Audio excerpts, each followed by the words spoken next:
Oh, we live. Contender Regime Boxing checking back in with y'all, man. Merlot Fridays. I know we starting the show a couple of minutes early. You know what I'm saying? But we gonna go on and get to it, man, and see what's going on out here.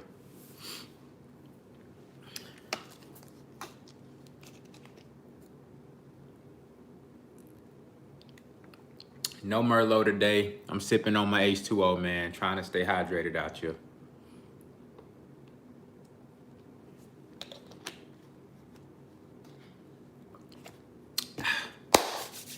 Come on in, man. Come on in. Walter Lee in the building. Salute to you, my brother. Following through early, man. I appreciate it. Hopefully this damn tripod don't fall. Oh, there we go. Roddy B in the building. Salute. What's going on, y'all? Yeah, man, we're going to talk some good boxing today. You know what I'm saying? We're going to talk us some good old boxing today. Hope y'all having a great Friday. Hope everything is going well. Salute to the brother H Money, Mr. DAZN in the building. What's happening? Corey Keeling in the building. Salute. What's going on, man? How y'all doing? How y'all doing, man? Tap that like button as you follow through. I appreciate it. James Smith in the building. What's good with you, my brother? How you doing? How y'all doing, man? I hope y'all had a great week, first and foremost.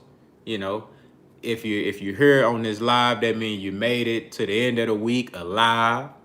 You know, I hope y'all healthy, safe, you know, and doing y'all thing.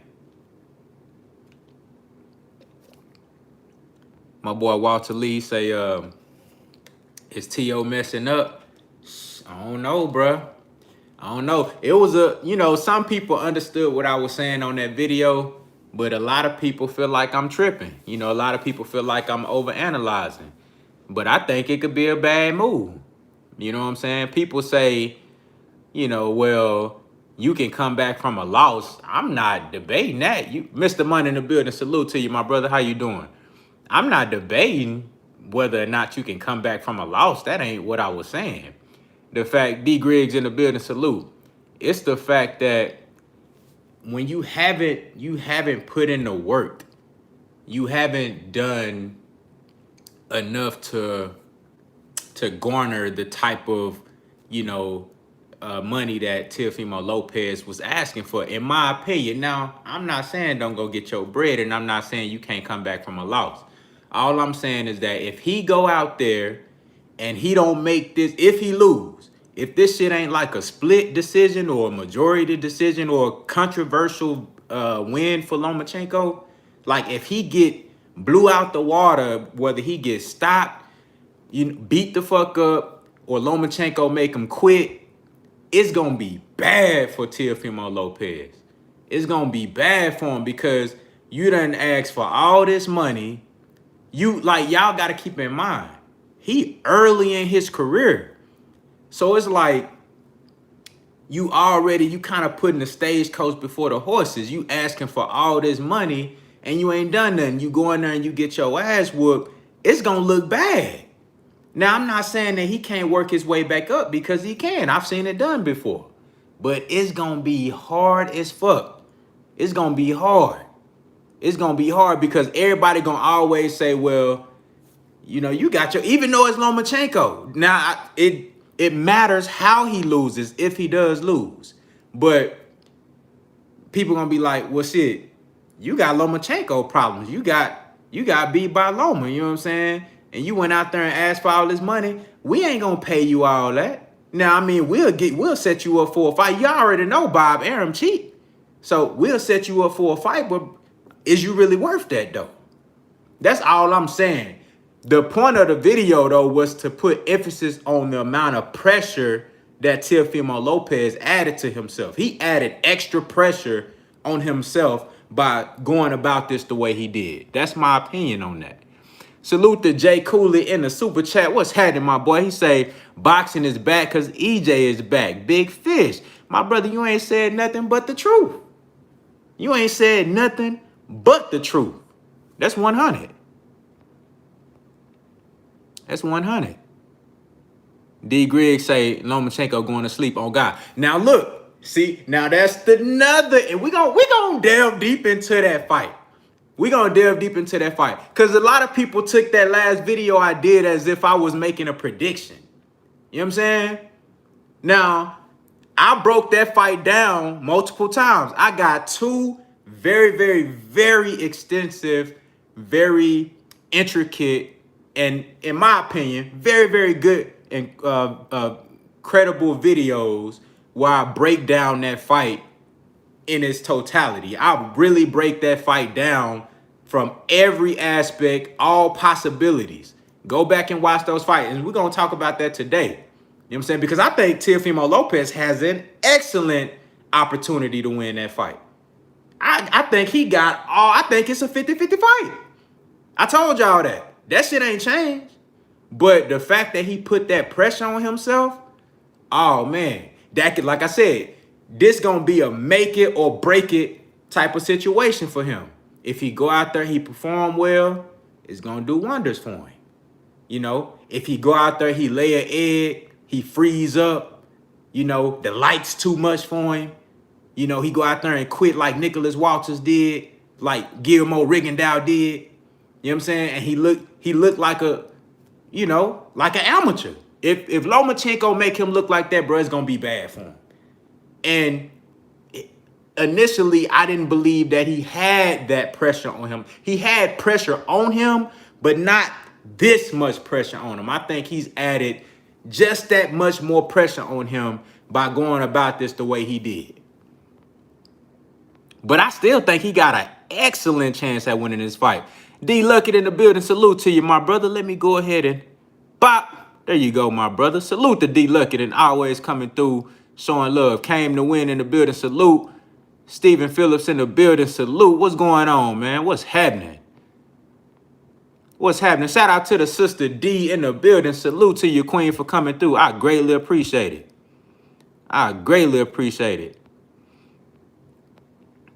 Oh man, my boy D Luckett in the super chat. What's happening? He say T.O. need to walk him down like Spence does. Loma ain't got that kind of power. And you know what? I think Teofimo Lopez has the ability to out-strength Lomachenko. I think he has the power advantage. I think, you know, most people would agree to that. As far as him walking Lomachenko down like Earl, I can't say that I've seen that type of skill set in him. I'm not saying that he can't walk him down, but in the fashion that Earl does it, I can't say that I've seen that type of skill. Most notably because of the jab. Teofimo Lopez hasn't really shown me a consistent jab. To me, he comes in more, he used a lot of explosive movements. He come in throwing big punches, explosive movements. He's very athletic. You know, he keeps you on your toes because he's so explosive. Like, he don't really change angles and shit real crazy, but it's like every move he make is explosive, similar to how Tank Davis fight. You know what I'm saying? Similar to how Tank Davis fight. I think Tank Davis is a little bit more polished on his movements. But Teofimo Lopez, he's so athletically gifted and so explosive. And with Lomachenko being the smaller guy, also with Lomachenko being on the older side of the spectrum, he's not old by any stretch of your imagination. Plus, he haven't been in this game, in the pro game, for a long period of time, taking a whole lot of punishment. So y'all keep in mind, Lomachenko is still very, very fresh. You know, people say he's on the decline. I don't agree with that. I think Lomachenko is still very, very fresh. But he's on the older side of the spectrum. Salute to my brother, the Soul Mason in the building. What's happening, bruh? What's going on? Smitty Smith in the building. Salute. You know, so I think that Teofimo Lopez does have an opportunity here to overwhelm him with athleticism, with explosiveness, you know, with power. And if he can, I think the key is to get Lomachenko going back and controlling him. And that's going to be hard to do. And one of the reasons that's going to make that hard to do is because I haven't seen Teofimo Lopez consistently pump that jab out there. And in order to get on the inside with a guy like Lomachenko and move him where you want him to be moved, because Lomachenko is very good with the angles. Very good with the angles. He'll twist and turn you. You know what I'm saying? He know how to use his jab going backwards, and he know how to use that motherfucker going forward. And he throw different variations of the jab. To the head, to the body. You know, he feint with the shit. So as Teofimo trying to work his way on in, it's going to be tough if he not popping that jab consistently. You know what I'm saying? And he going to have to throw while Lomachenko throws. And I think Teofimo Lopez does a great job of throwing while his opponent throws. You know what I'm saying? I think he does a great job of that. Man, shout out to the brother, Mr. Munt, in a super chat. Salute to you, my brother. I appreciate you coming through, showing love. He said, I question what will happen when any of these young fighters that rarely get hit finally take a big punch. I got to see it first. Man, you know what? That's a great point. Shout out to Mr. Munt for always coming through, making great, excellent points, man. I'm on my H2O today, y'all. I'm keeping it light, man, staying hydrated out here. You feel me? But great point, though. A lot of these fighters that are used to dominating, you know, when you factor in the level of competition that they've been in the ring with, thus, you know, this far, a lot of these guys are so used to dominating. They so used to overpowering their opponent. They so used to their opponent being overwhelmed and ultimately cowering to, you know, their superior skills or size or athleticism and everything that come with being, you know, the superior fighter. They so used to that when they get in there with a guy that's not going back down, a guy that can take your punch and can give it back to you, some of them fold. Some rise to the occasion. But oftentimes you'll see these guys fold. And I'm going to tell you the reason why I respect Teofimo Lopez, his game, so much is because I thought it was too early for him to fight Richard Commey. Y'all remember, I made the prediction video. I broke the shit down. And I told y'all how I view Lopez. I think he's a very, very talented fighter. But I thought the jump to Richard Commey was just too soon, considering the competition that he's already seen, considering the amount of fights that he had and how young he is. I was like, man, maybe that's too soon. But that goes back to, you know, what I was talking about with Devin Haney. Devin Haney is a different kind of guy. You look at the people that he's been around. I don't think that Teofimo Lopez has the same pedigree that Devin Haney has as far as the tutelage that he's been getting, the knowledge, the game, the raw ability, the skills and all that. You know, but the fact that he's in a weight class to where he's going to go up from here. Teofimo Lopez will probably fight at welterweight and probably be successful. You know what I'm saying? I think he will fight at welterweight and have some success. 140 is probably going to be his stomping ground. So even though he's a young fighter, he has the size advantage. He's fighting in a division where he's naturally the bigger guy. You know, so you can get away with some things. That's why a lot of people think I'm crazy when I give Devin Haney the edge over Lomachenko right now at 135. It's not to say that Lomachenko is not skilled. We all know that Lomachenko is very skilled. But Devin Haney is also very skilled. He also has physical dimensions and advantages over Lomachenko. I mean, that's just something that you have to consider. You know, so when I saw Teofimo Lopez perform versus Richard Commey, I saw a lot of those things, and I'm like, okay, I see why he was so confident in taking that fight. He went out there, he got the stoppage against Commey. That showed me that, okay, he ready. He ready. He ready right now. At 135, he ready for the smoke. Now, going up to 140 is going to be a whole nother thing. You know what I'm saying? But at 135, he ready for the smoke. He's physically ready for the smoke. Now, mentally, is he gonna be able to deal with what Lomachenko gonna bring to the table? Because it ain't all physical with Loma. It's gonna be like 90% mental when you in there fighting against Lomachenko. You know what I'm saying? So, but I think he ready though. I think he ready. Shout out to Pool Counter Boxing in the building. Salute. Keys, Bun, Chambliss in the building. Salute to you, man. If I messed up your name, I apologize. Forgive me. Say Richard Comey was tailor-made for T.O. I mean, you can say that stylistically, you can say that, but I just didn't feel like I thought that was just too big of a jump too soon. I'm not saying that stylistically he didn't match up well with him, because he did, but I just thought it was too big of a jump. I was wrong. And he proved me wrong. You know what I'm saying? He showed me he was ready. That's why going into this fight, I think he matches up well with Lomachenko. On top of that, you know what I'm saying? Like I said, he got the size advantage, he got the youth, the power. That's gonna be a lot for Lomachenko to deal with. I'm not saying Loma can't win that fight. I think it's 50-50.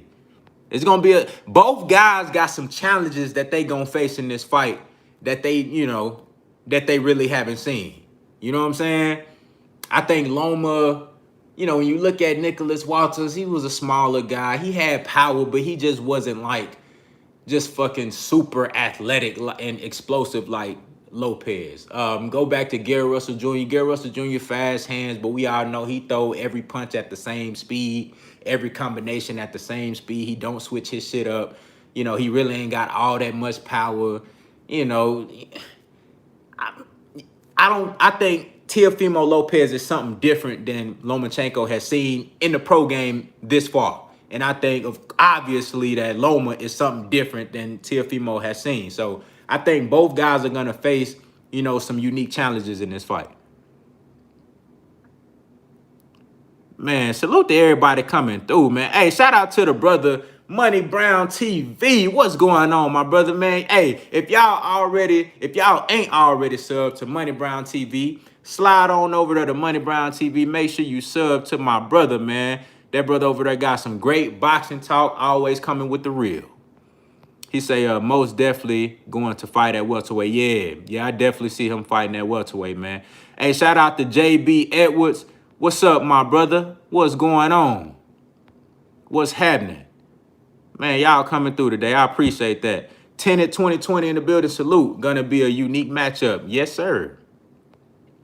Yes, sir. Christopher Taylor in the building. Salute to you. What's happening? Says it's gonna come down to ring management and angles. Whoever does that wins. Yeah, but I think each fighter, both guys have they gonna have their unique key set of keys to victory, so to speak. I think with Lomachenko, it's really gonna come down to, like you said, the angles, ring generalship. And I give Loma the edge in both of those categories. I think making sure that he controls the distance of the fight, control the pace of the fight, which he's very good at doing. Giving Teofimo Lopez angles, kind of being like, kind of playing the Matador versus the Bull. Teofimo gonna be trying to, I can envision him trying to rush in and, throw when Loma throws. That's why Loma gonna be doing a lot of feinting in there to get Lopez to overcommit himself. So I can see, Loma rushing, Lopez rushing in there trying to, get Lomachenko out balance, but he gonna have to sidestep him, showing them angles, do a lot of that. Y'all know how he be moving. He be getting down in there. That man, dude, that's why they call him the Matrix. That motherfucker be doing all type of little shit in there. So he gonna need a lot of that in this matchup. And I think for Lopez, keys to victory, man, he gonna have to be explosive. And he gonna have to be strong, and he gonna have to take some chances. If he go in there and freeze up and think he just gonna, try to, waltz his way to a decision, or maybe take Loma into deep waters and stop him, that ain't gonna work. He gonna have to take some chances versus Lomachenko, because otherwise Loma just gonna dog walk your ass all the way to the finish line for an easy 12-round decision. That's what he gonna do. And you gonna catch a couple of punches to the face on your way to that finish line too. Lomachenko is also a really good body puncher too, man. So, man, these guys got some challenges that they're going to have to face. For sure. Let me see here. Shout out to the guy, George, in the building. He say, hit that like button, man. I appreciate it. Y'all hit that like button for your boy. What's happening? KP from KC5. What's going on, my brother? Hey, shout out to KC, man. Shout out to KC. Kevin Brow in the building. Salute. He say, what up, bro? Thanks for giving that good boxing news already, man. Thank y'all for coming through, man. It's always a congregation, man. It's always good boxing talk. Adrian Cole in the building. Salute to you. What's going on?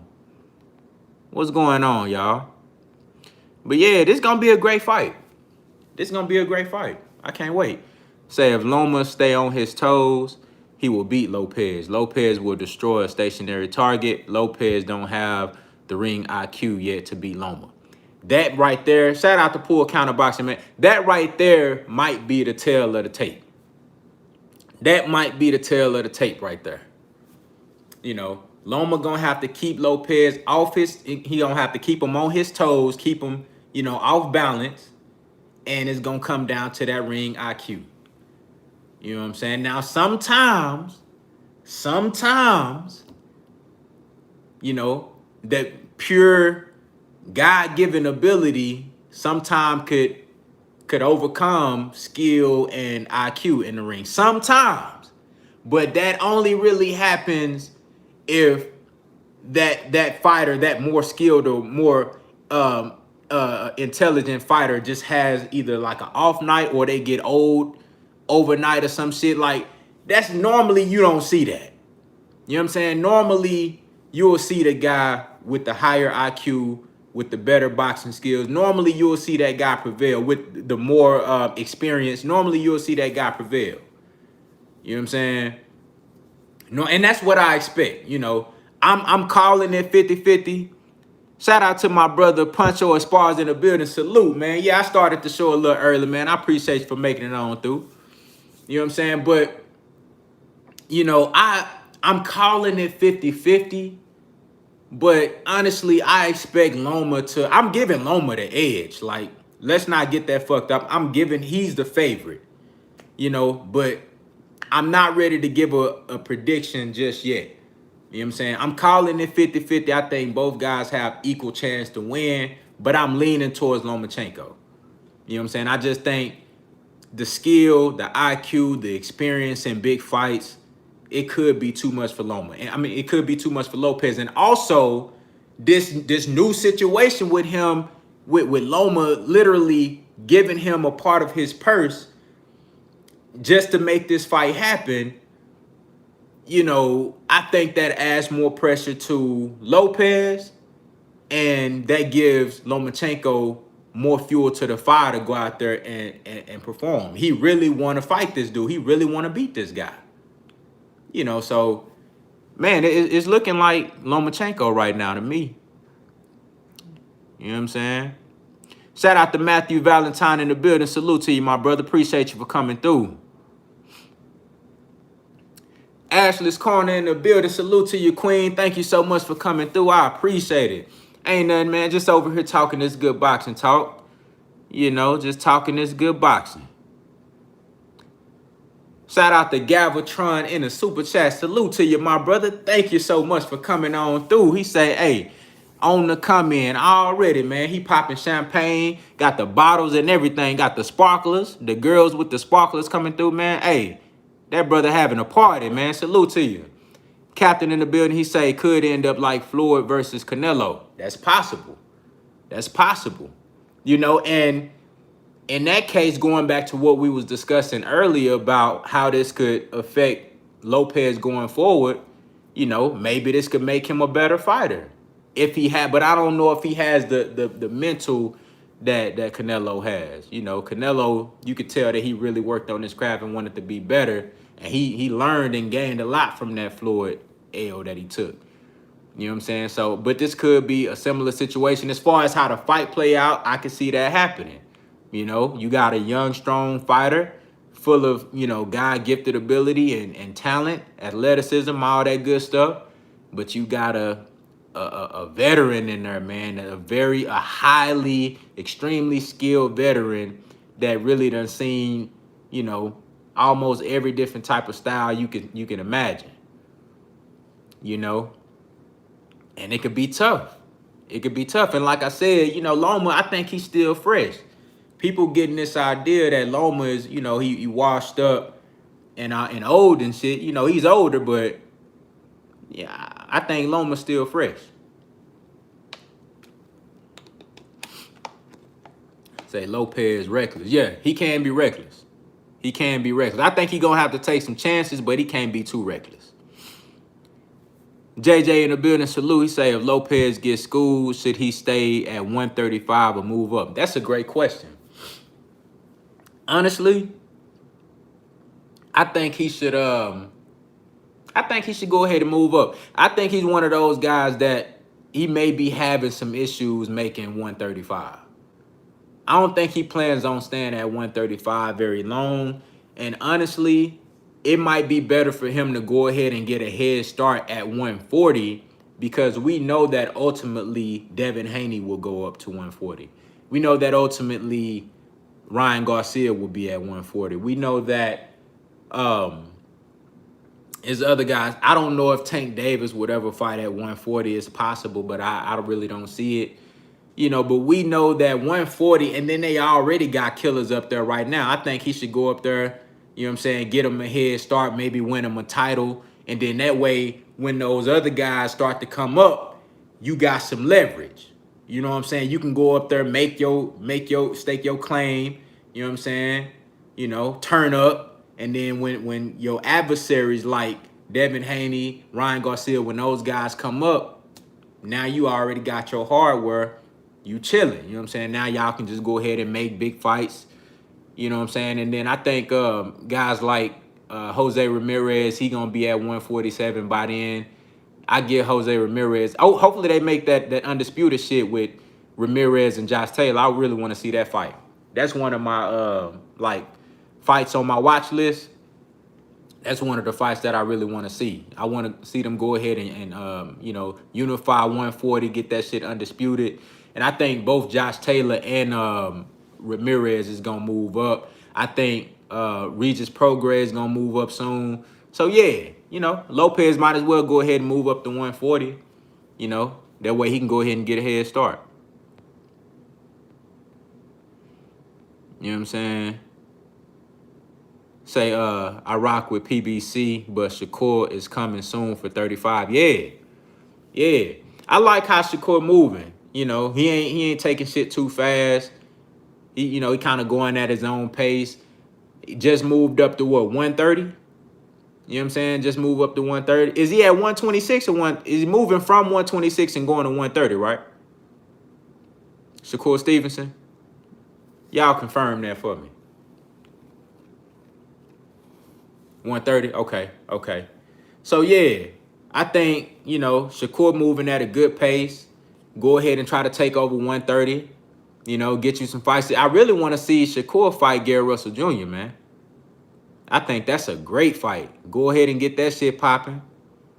You know what I'm saying? And then, shit, by the time he get to 135, I think all of the killers really going to be gone. I think Shakur going to own 130 and 135. All the killers going to be gone by the time he get up there.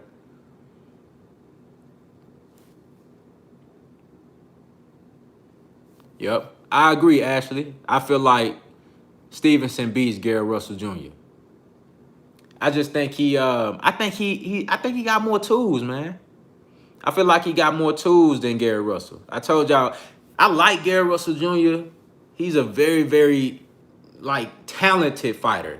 His main talent, as we know, is the hand speed. And he got IQ. He got experience. He's a very gifted fighter. But to be honest with you, it's only like the elite guys like a Shakur Stevenson, like a Devin Haney, like a Vasil Lomachenko, guys like that. I wouldn't pick Gary Russell Jr. because those guys can time him. You know, they can keep him at bay. They can time that when he gonna throw. Every combination he throw at the same speed. He don't switch his speeds up. So they gonna be able to time him and offset him every time he start getting those fast hands going. They gonna offset him with a jab. They gonna step back on him. You know what I'm saying? Sidestep. I mean, you know, I feel like whatever Gary Russell Jr. is right now, that's just what he gonna be. He had his opportunity when he fought Vasyl Lomachenko, and he folded up. You know, salute to him for going out there, but he dropped the ball.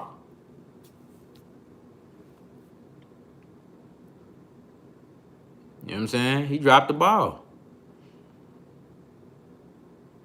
Yeah, Shakur Stevenson is a complete fighter. He is a complete fighter. Complete fighter. He has a perfect balance between offense and defense. That's one of the main things that I love about, you know, guys that have that complete game. They got the perfect combination between offense and defense. Shout out to Texas Rock in the building. Salute to you, my brother. Appreciate you for stopping by. You know, they got that perfect combination between, that perfect balance between offense and defense. You know, he's a very, very gifted defensive fighter. Shakur Stevenson, very gifted on defense, but he can punish you on offense. You know, and I think he's a southpaw. That's always a challenge for an opponent, for the orthodox fighter.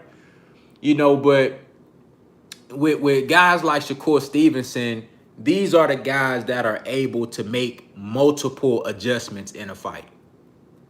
Not just a adjustment. They're able to make multiple adjustments in a fight. And that's something that you really can't teach that. You can game a guy up. You know, you can work with him, work on his craft, you know, get it, sharpen his skills. And over time, you build, you know, with experience, with seeing different styles, you know, with different tools that you're just naturally born with.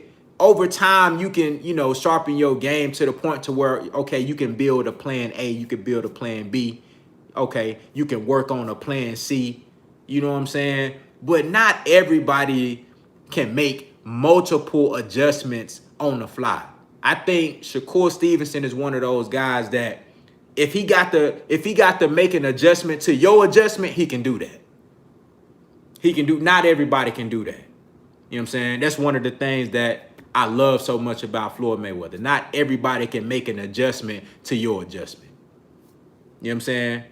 Go back to Sean Porter just talked about, he just did an interview with Fight Hype when he was breaking down the Earl Spence and Danny Garcia fight. He talked about how Earl Spence is able to make adjustments. You know what I'm saying? Not everybody can make multiple adjustments in a fight. Not on the fly. You know what I'm saying? I've even seen where in the corner, you know, a guy's coach he's blatantly telling them what you need to do. He's telling his fighter the adjustment that you need to make in the ring, but guys, they can't do it. Some guys just can't do it. You can have a motherfucker in your ear telling you exactly what you need to do right now in this round. This is the adjustment you need to make. Motherfuckers just can't do it. Everybody can't do that shit. And I think that puts you on another level. You know what I'm saying? That shit puts you on another level because, you know, if a motherfucker come in there with one game plan, bro, you already leagues ahead of him. And then truth be told, your game plan A might beat everything that he got. You know what I'm saying? Your first game plan might wash out everything he got. You know what I'm saying? Everybody can't make multiple adjustments. Let me see. Hey, shout out to the brother Swift46 in the super chat. Salute to you, my brother. Thank you so much for coming through. He say, what up, bro? Keep dropping that fire content. Peace to you, brother, and the chat. Thank you, man. Peace to you. Much love and blessings, prosperity, man. And I hope you get everything you want in life, man. Thank you. Shout out to Steven Johnson in the building. Salute. Salute. Yeah, I saw Shakur Stevenson's last fight against I forgot that the Hispanic guy's name, man. But he went in there and did what he was supposed to do. You know what I'm saying? Pretty much walked this guy down, an assortment of body punches. You know what I'm saying? I love how he throws that that right jab to the solar plex. You know what I'm saying? Man, Shakur Stevenson a beast, man. He a beast. Let me see what we got in here. Say mentally and emotionally solid as well, not a trash talker or bully, the kind of kid that is way tougher than he look. Yeah. When you see, hey, good point. Because that's one of the things that's dangerous about a guy like Shakur Stevenson. Y'all see that big smile he always have on his face. Big old smile on his face all the time. You know what I'm saying? But that motherfucker dangerous though. That motherfucker dangerous though. Like, imagine if you somebody, you coming from overseas or something. You coming from you internationally, you know what I'm saying, coming in and you fight Shakur Stevenson. You don't know shit about him, you know what I'm saying? And you standing in front of him at the weigh-in and shit. Motherfucker just smiling in your face and shit. You think shit sweet. Because he got one of those $1 million American smiles. Like, you know what I'm saying, a smile made for TV and shit. You know what I mean? You think it's shit sweet. Come fight night, he putting them paws on your ass. Now you think, you like, where y'all bring him at? Where y'all get him from? This ain't the same dude that was at the weigh-in. This ain't him. No, that motherfucker shook my hand, told me have a good fight, told me he hope I'm ready. You know what I'm saying? He said he prayed for my family and everything. This motherfucker in here putting paws on me. Salute to John Lee in the building. What's going on? Yeah, man, that's dangerous. That's dangerous. You know, but I've grown to be able to appreciate the different personalities that these fighters bring. You know what I'm saying? I like to see a tough guy too. You know, I like a guy that talk that shit, but you gotta back it up. You can't just talk that shit and you ain't going in there and you ain't backing it up. I like to see a tough guy that's gonna go in there. You gonna tell me what you gonna do and you go in there and do that shit. But I also like the silent killers too. You know what I'm saying? Like Shakur Stevenson. Said, what's up with Benavidez? Yeah, man, Benavidez done, 3 pounds overweight. How y'all feel about that, man? 3 pounds overweight, done lost his title on the scales. I seen Caleb Plant post a funny ass video of him crying and shit.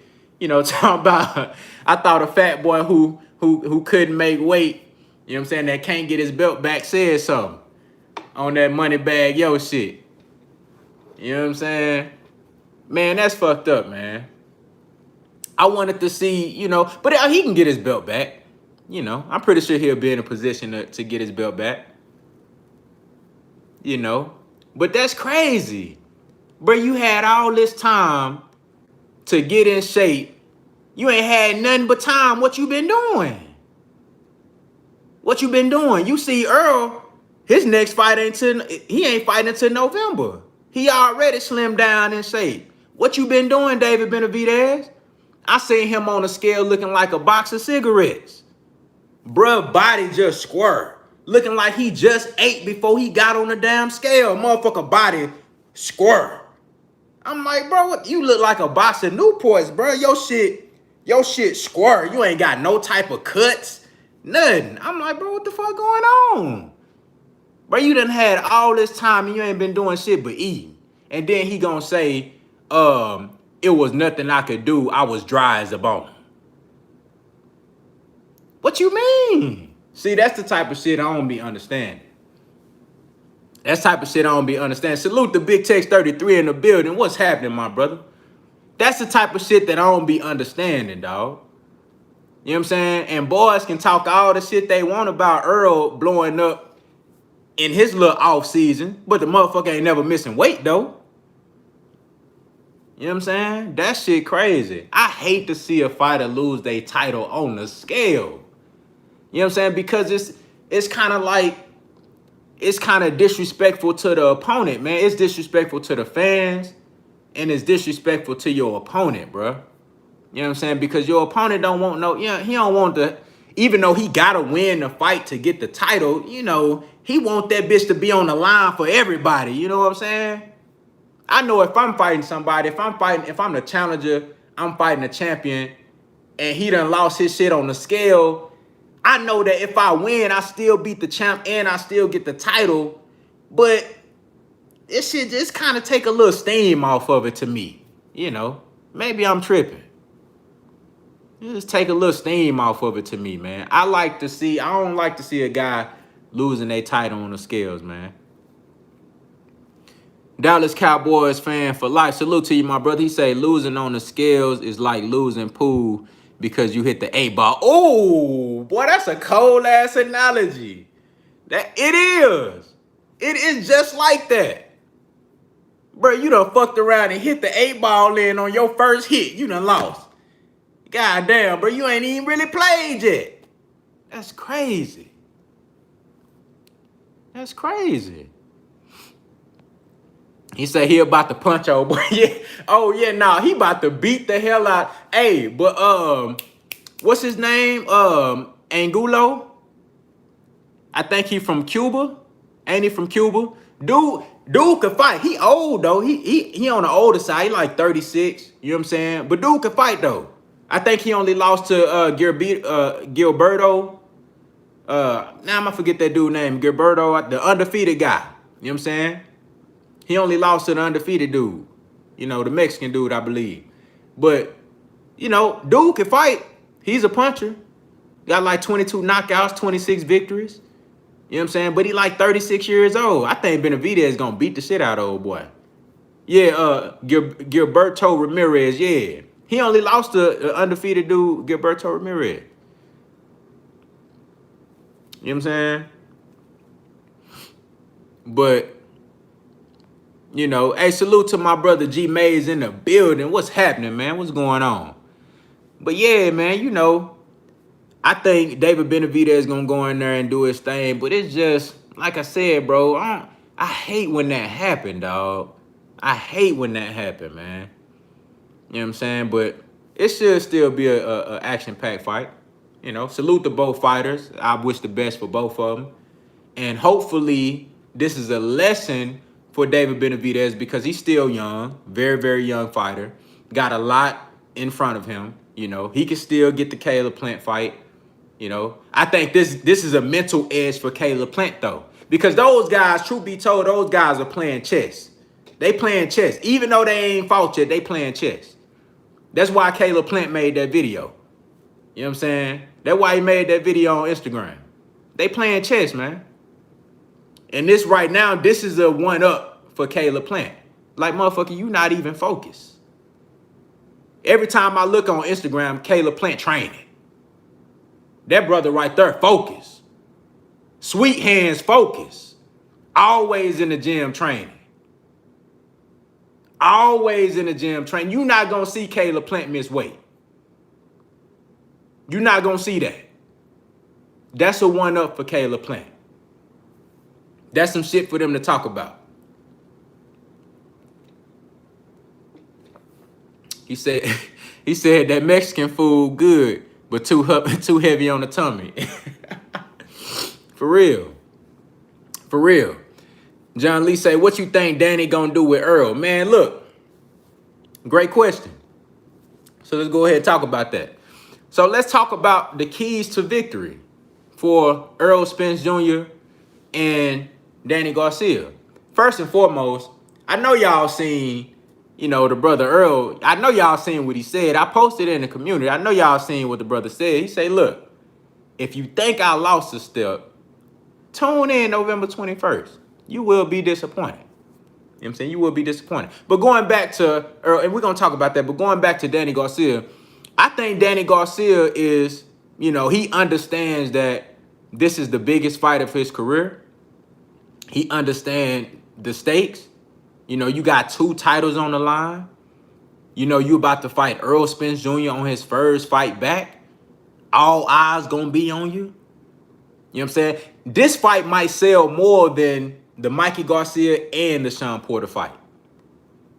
Out for the strength of, is all eyes gonna be on this motherfucker right here. This is gonna be, I think you're gonna get the best out of both guys. At least both guys are gonna put their best foot forward. That's what I'm gonna say. You know, but as far as Danny Garcia, man, I think if he wants to maximize his chances at winning,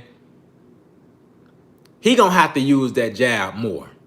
You know, I think, of course, his calling card, which is that no-look overhand right and left hook, which I think Danny Garcia throws one of the best, stiffest left hooks you ever seen. And he throw that bitch. It's deceptive. That's what be fucking people up, you know. He gonna have to catch Earl when Earl bagging out. You know what I'm saying? He gonna have to catch Earl when he bagging out and coming in. You know, Earl get too close up on him, get him on the inside. Danny ain't gonna really be able to do shit. You know what I'm saying? Now he can go to the body, and it's gonna be dangerous for Earl once he bagging out of those trenches. You know, the phone booth distance. Once Earl bagging out of that, Danny he like to bring that bitch up and catch your ass while you bagging out. You know what I'm saying? And he looking down at your legs and shit, and you think it's sweet. You think he ain't paying no attention to your ass, but he bringing that bitch up. You know what I'm saying? And he do the same thing with the overhand right. And he throw them bitches in unison. Boom, boom. You know what I'm saying? He throw them. He gonna have to focus on trying to keep this shit at a range. You know, now that, but again, that's still, it's gonna be tough for Danny Garcia. It's gonna be tough. I think his biggest chance in this fight is trying to land something stiff on Earl.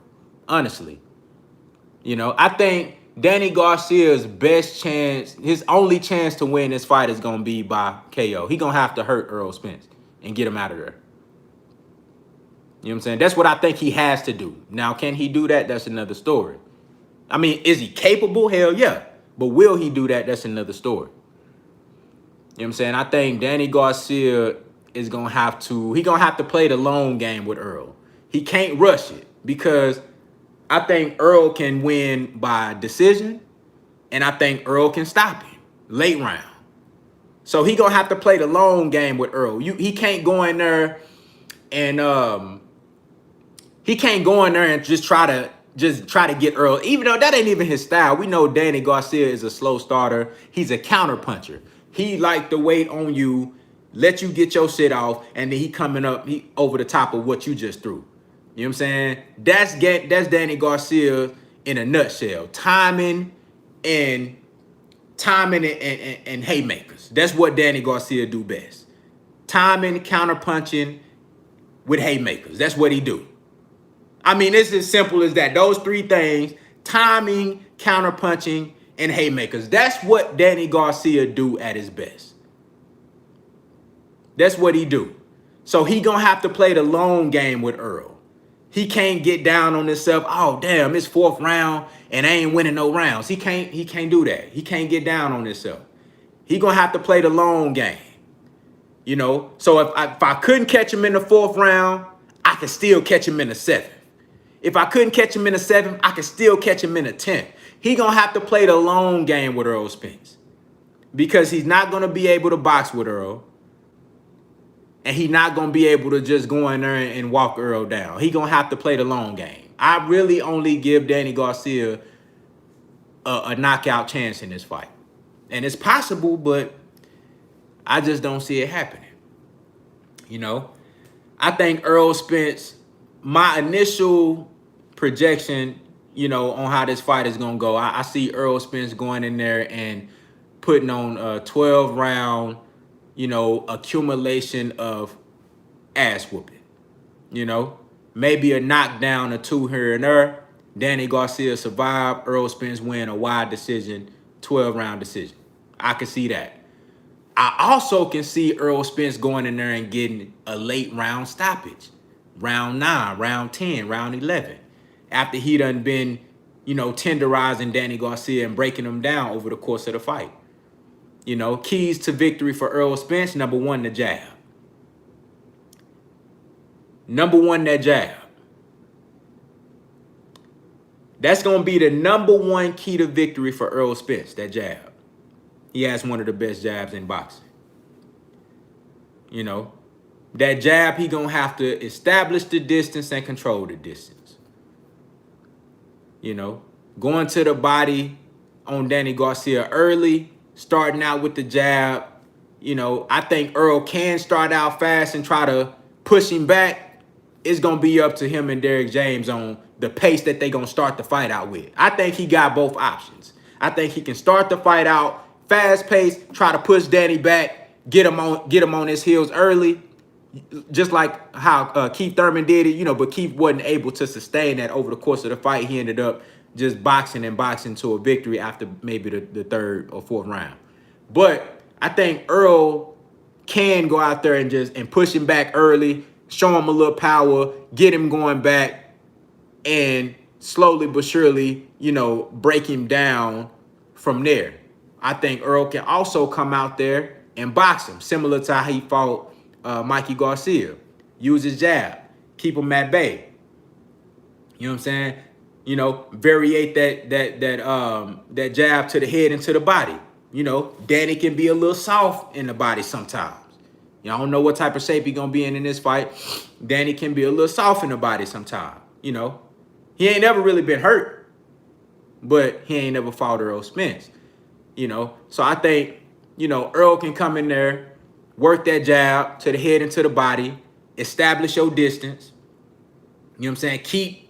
Keep Danny Garcia from being able to time your shit. Earl gonna have to switch that shit up. Earl gonna have to boop, boop. He gonna have to feint a lot in this fight. Make sure that Danny can't just time him. You know what I'm saying?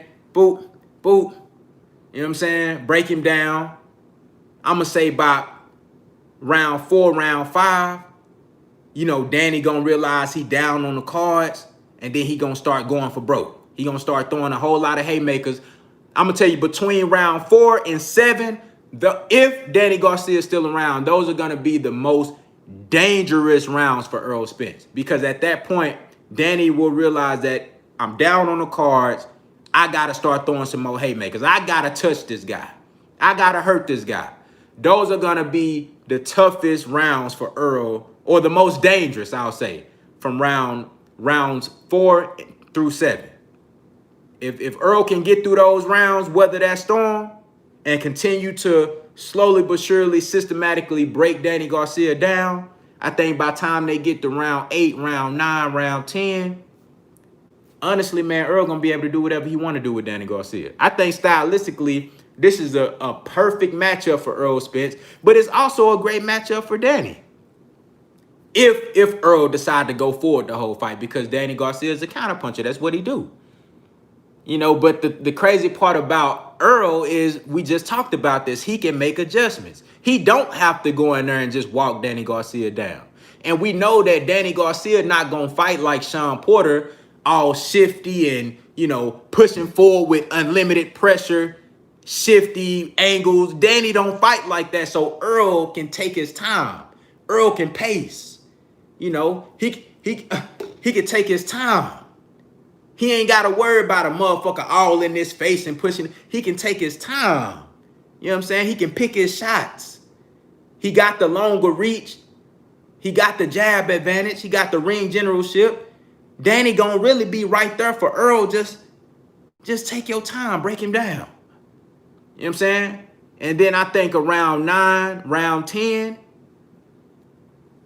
I don't really see shit that Danny Garcia gonna be able to do in those late rounds. He gonna be tired, a lot of punches to the body, taking some punishment. At that time, either he gonna be ready to go, or he gonna be hanging on for dear life to survive for the rest of the last 2 or 3 rounds. You know what I'm saying? That's how I see that shit going, man. But I think Danny Garcia, like I said, much respect to Danny. He not a tune-up. He just happened to be in there with Earl Spence Jr. Danny Garcia versus anybody else, this matchup looked totally different. The risk looked totally different. You know what I'm saying? Hey, shout out to the brother D Luckin in the super chat. He say Danny will be stopped only to the body. That's a great point. Now, I can see that. I also, hello, Jose Puncho Esparza. He say, let me see that girl on your shirt. You know what I'm saying? Hey, Danny, look, I think it's a possibility that Earl could stop Danny to the body. But remember, when you've been going to a motherfucker body all night, you've been going to his body all night with success. Now he tired. Now he can't move no more. He don't want you to hit that body. What he gonna do? He gonna bring them arms down, ain't he? He gonna bring them arms down. Motherfucker ain't gonna keep that peekaboo high guard up while you going to their body crazy. Like Earl, that's a real body snatcher. Earl a unlimited pressure body snatcher. So when a motherfucker going to that body like that, motherfucker gonna bring them arms down. Motherfucker gonna say, bro, you ain't gonna keep hitting me in my stomach, dog. You ain't gonna keep hitting me in my liver and my kidneys. Motherfucker gonna bring them arms down. And then that's when he gonna start teeing out. I think he can knock him out either way. He can either, I don't really think it's gonna be like a cold knockout. I think it's gonna be just, the ref might have to stop it. You know what I'm saying? I think the ref cause Danny ain't no hoe. Danny got an iron fucking chin. Danny can take a fucking ass whooping. And he gonna be there. I don't think Danny Garcia gonna get like knocked out ice cold. I don't see that. I think the ref might have to stop the shit. You know what I'm saying? Spencer the Texan said, I think Earl gonna give Danny that Mikey embarrassment treatment. I can see that. I can see that. You know? I think that's how the majority of the fight is gonna go. But the difference between Mikey Garcia and Danny Garcia is Danny Garcia will be more willing to exchange. Danny Garcia is more willing to throw while you throwing, and he's gonna be more willing to exchange. So I think, you know, Danny is gonna be there to take a little bit more punishment. You know what I'm saying? As opposed to Mikey Garcia, you know, Mikey Garcia, that motherfucker, he barely wanted to throw punches. You know what I'm saying? So, you know, and Earl was cool with it. Earl was like, shit, all right, this motherfucker just gonna let me, because he can't do shit with me. He can't get on the inside. He can't get around the jab. So, shit, I'ma just coast. I'ma just coast to, I'ma just coast. Fuck it. He gonna let me do it. You know what I'm saying? But Danny Garcia, though, Danny gonna actually get in that bitch and be throwing punches.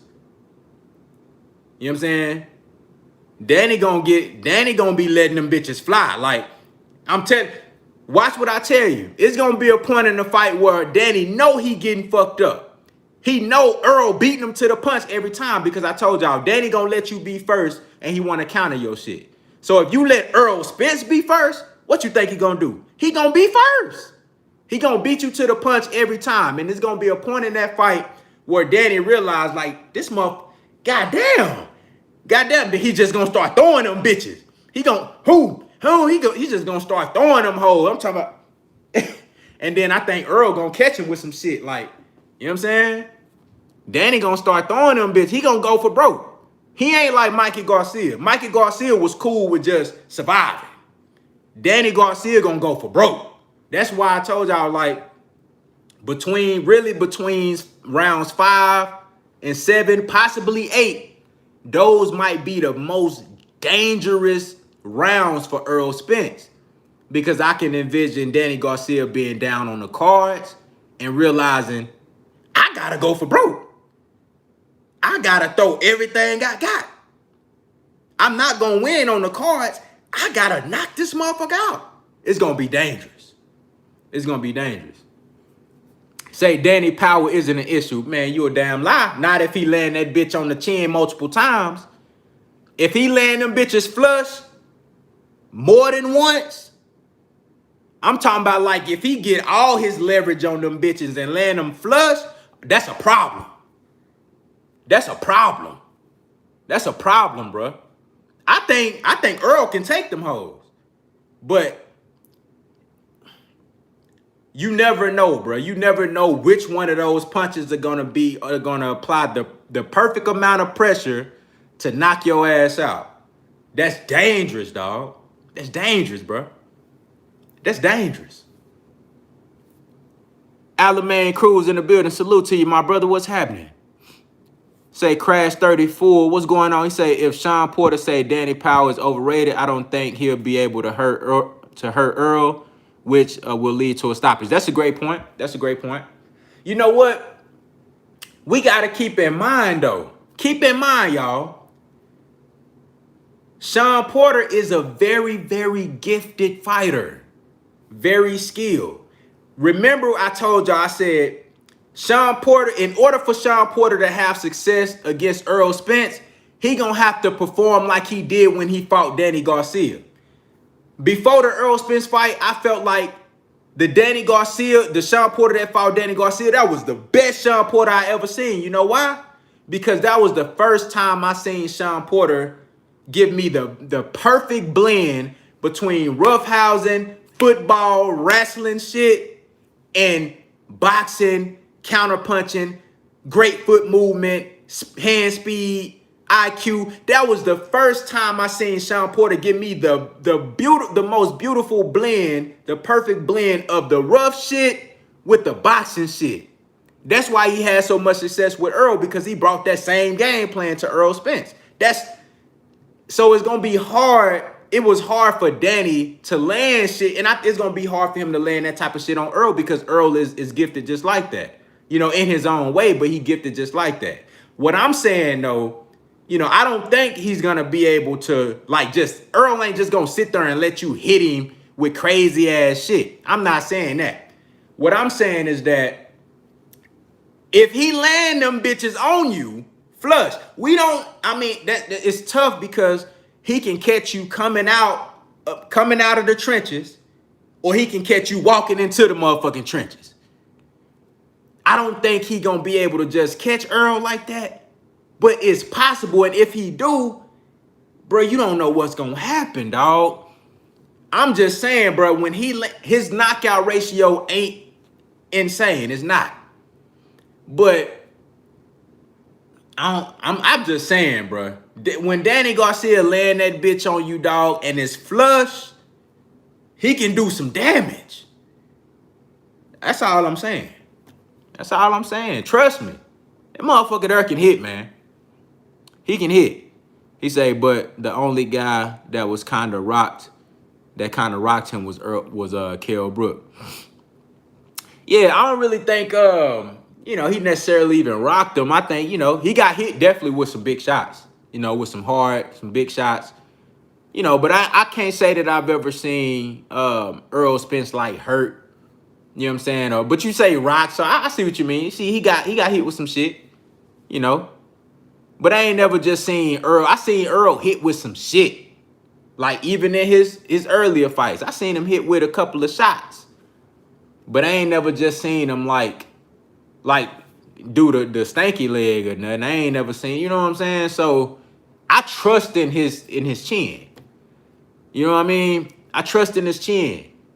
You know, but I'm just saying that with Danny Garcia, you don't want to get hit with those shots. Them shots that he hit Rod Salker with, you don't want to get hit with those. And we know Errol Spence ain't no damn Rod Salker, right?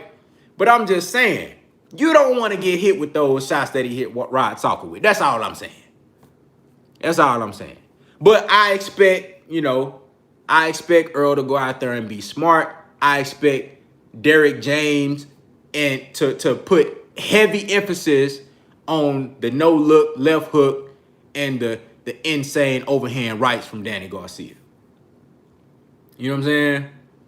I expect Derrick James to put heavy emphasis on that in training camp with Errol Spence. You know? I think that's one of the main things he's going to talk about. I think Errol Spence will go into that fight fully aware that, hey, you know, I got to be careful. Not timid, you know, not anything like that, but I got to be careful. I can't let him, you know what I'm saying? I can't let him get that bullshit off on me like that. And that's all. As long as he is, you know, take precautions on that type of shit, man, Earl going to be all right. He going to go in there and do what he's supposed to do with Danny Garcia. Bruh Corbin in the building. Salute said a lot of these fighters get all that shit off against fighters that aren't busy enough. Why do you even think Earl looks so good against everyone but Porter? Danny. Hey, man, salute to Bruh Corbin, bruh. You know what you talking about. You know what you talking about, boy. You know what you talking about. That's real talk. That's real talk. The work rate is going to be very important for Errol Spence. Stay busy. That goes back to what I said with Danny Garcia going to let Errol Spence be first. And Errol Spence is going to be first. He going to beat him to the punch every time. And that's what's going to make it hard for Danny Garcia to get that shit off. You know what I'm saying? That's a great point. That's a great point, my brother. It's an excellent point. I think that's ultimately going to be the doom of Danny Garcia. His work rate just ain't high enough for a guy like Earl. We talking about a guy that Earl versus Mikey Garcia, he threw 1,000 punches. 1,000 punches. 1,000. Mind you, he wasn't in the best of shape. He was drained in that training camp. The brother threw 1,000 punches. Imagine what he gonna be able to do when he already in shape in August and he ain't fighting until November.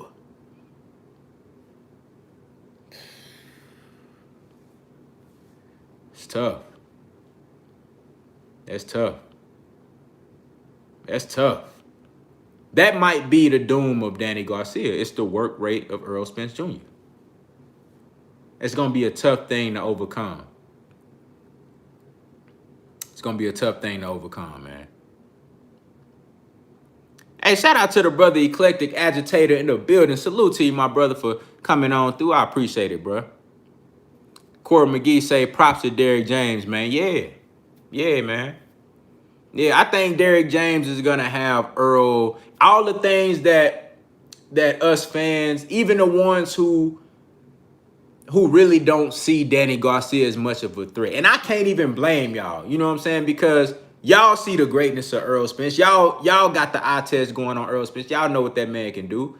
And you know how to break down fights. You know stylistic matchups and how to differentiate between different styles. Y'all understand that. And I respect that. You know, but I think Derrick James is going to do a great job at making sure that Earl is aware of the things that he needs to be aware of. You know, I think he's going to have a perfect game plan for Earl. And that's one of the things that you can always, you know, if you betting, like that's one of the reasons why you wouldn't mind putting your money on Errol Spence in a fight like this. Not only the fighter himself, you know, his discipline, his ability, his skills, his talent, but you look at the coaching. You know, if when it comes to the mental aspect, you know, the coaching, somebody like Derrick James gonna make sure his fighter is prepared. Preparation is important. You know, you can lean on the fact that Derrick James is gonna have his guy ready. You know what I'm saying? And that's always a great thing to have. You can lean on that. Shout out to Robert Pitts in the building. Salute. He said, I kind of hope Loma be T.O. now. You can't be big on getting paid more money being signed with to greedy ass Earl. Yeah, man. Yeah. But hey, he probably see he like shit, man. This dude Aram cheap, man. This dude Bob cheap. Man, let me try to get as much money as I can out this fight, cause ain't no telling what I'm gonna get another payday. This nigga don't get nobody nothing. You know what I'm saying? So shit. I ain't mad at him for going to get his bread, man. But like I said, he put a lot of pressure on himself, you know, by going about it the way he did. I felt like shit, if you really that confident, they already paying you more than you ever made in your career. Like 3 and 4 times more than you ever made. So I'm like, shit, why don't you keep your mouth closed, go out there, beat his ass, and then come back, now you demand double. Or you demand triple. But if he goes out there and he wins, now he can say, look, that's why I told y'all to pay me what the fuck I asked for. Now double that, triple that for me. You can do that. But he gotta win. He gotta perform. He gotta perform. He got to. Yeah, they came to an agreement. They got the fight done. It's October 3rd. It's official now. They got it done. So that's good. That's good. That's good. But, man, I'm about to get on up out of here, man. Again, I want to thank everybody for coming through. Appreciate y'all rocking with your boy. Another Merlot Fridays in the book, man. I want y'all to have a great weekend. You know what I'm saying? Go out there and enjoy yourself. We're going to be back at it Monday. I'll probably do a post-fight breakdown on this this David Benavidez fight, man. So y'all stay tuned, man. Hope everybody be safe out there. If y'all going to go out this weekend, man, be safe, have fun, enjoy yourself. Contender Regime, boxing. I'll holler at y'all.